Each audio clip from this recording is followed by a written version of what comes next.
Bonjour à tous et bienvenue sur Cockpit. Il est 17h48 UTC et aujourd'hui on va continuer à parler des espaces aériens. C'est parti!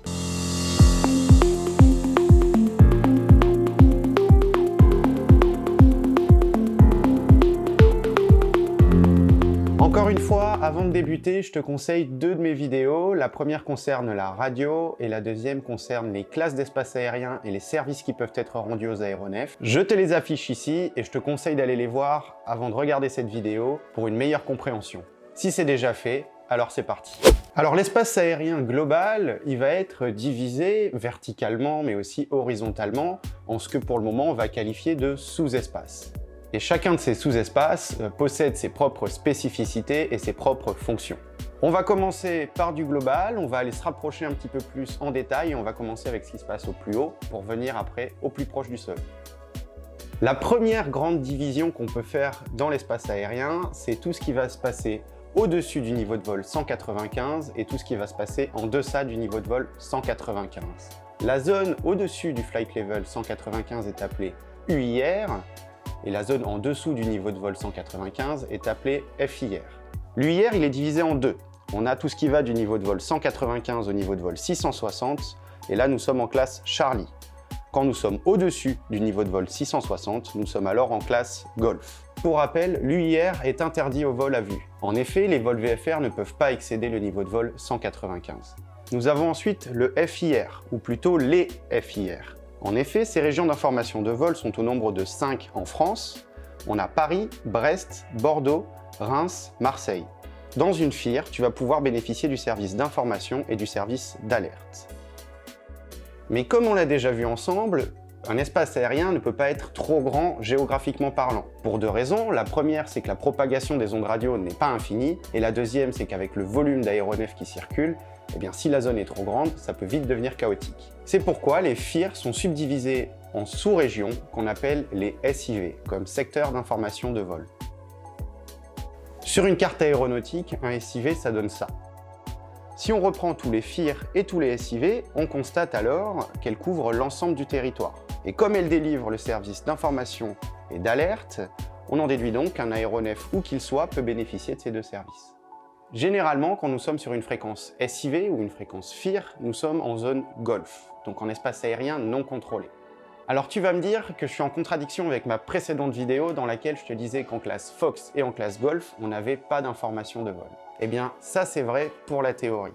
Dans la pratique, étant donné que l'ensemble du territoire français est couvert par ces secteurs d'information de vol, autant en bénéficier. Je répète encore une fois que ce n'est pas une obligation pour un vol VFR d'utiliser la radio et donc de bénéficier du service d'information dans une classe Golf, mais étant donné que la radio est obligatoire pour l'IFR, eh bien autant qu'il en profite, à la fois pour des questions pratiques et des questions de sécurité.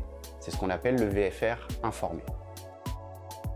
À l'intérieur de ces SIV, on va retrouver d'autres espaces aériens plus spécifiques, qui eux sont des espaces aériens contrôlés. Et on va débuter avec les couloirs aériens ou airways. Ce sont en fait des couloirs aériens de 10 nautiques de largeur, avec un plancher variable mais qui ne sera jamais en dessous du niveau de vol 35. Leur plafond est au niveau de vol 195. Elles forment en fait des routes pour les vols aux IFR. Les axes de ces voies aériennes sont définis par des balises de radionavigation, comme des VOR ou des NDB, mais ça on en parlera dans une vidéo dédiée. Sur les cartes aéronautiques, elles sont indiquées en vert, comme dans l'exemple que je t'affiche tout de suite, et elles appartiennent à la classe Echo quand elles sont en dessous du niveau de vol 115, et à la classe Delta quand elles sont au-dessus du niveau de vol 115. On va ensuite retrouver les TMA, pour Terminal Area. Alors les TMA sont associés à un ou plusieurs aérodromes ou aéroports qui sont équipés pour des approches en vol aux instruments. Une TMA possède plusieurs fonctions. La première, c'est qu'elle peut faire le point de transition ou le point tournant pour un passage d'un couloir aérien à un autre. Elle s'occupe également de gérer le passage de la phase de croisière à celle d'approche pour les aérodromes qu'elle desserve, ou et vice-versa de la phase de montée à celle de croisière. Les TMA sont gérés par des contrôles d'approche notés APP, comme Approach. Elles peuvent être de catégorie Alpha, Bravo, Charlie, Delta ou Echo. Leur plancher est toujours supérieur à 700 pieds sol, mais leur plafond est variable. Je t'affiche une TMA sur une carte aéronautique. On va ensuite retrouver les CTR, Une CTR est en fait associée à un seul aérodrome, lorsque celui-ci est pourvu d'approche et ou de départ aux instruments.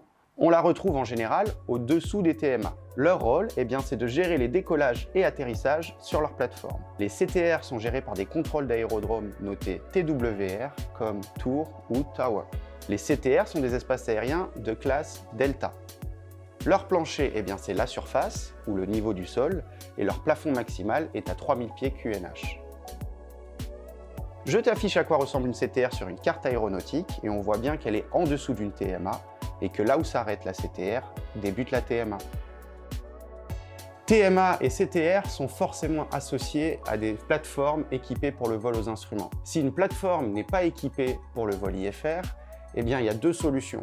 Soit elle est en air-to-air, ce sont donc les aéronefs qui se coordonnent entre eux, mais si tu as un aérodrome avec un fort trafic et qui n'est pas équipé IFR et qu'il reçoit que du vol à vue, il peut bien évidemment avoir une tour pour gérer le trafic, mais il ne sera pas associé à une CTR. Imaginons qu'un aéronef ne soit ni dans une Airways, ni en TMA, ni en CTR. Il évoluera alors dans la classe Golf, où il pourra contacter une fréquence SIV pour recevoir les services d'information et les services d'alerte. Enfin, sur les cartes, on peut retrouver d'autres zones à caractère spécifique. La première, c'est la zone Roméo. Ce sont des zones soumises à certaines conditions, comme par exemple l'interdiction d'y pénétrer pendant une plage horaire spécifique. On va ensuite retrouver les zones Delta. Ce sont en fait des zones dangereuses. Elles peuvent être dangereuses pour beaucoup de raisons.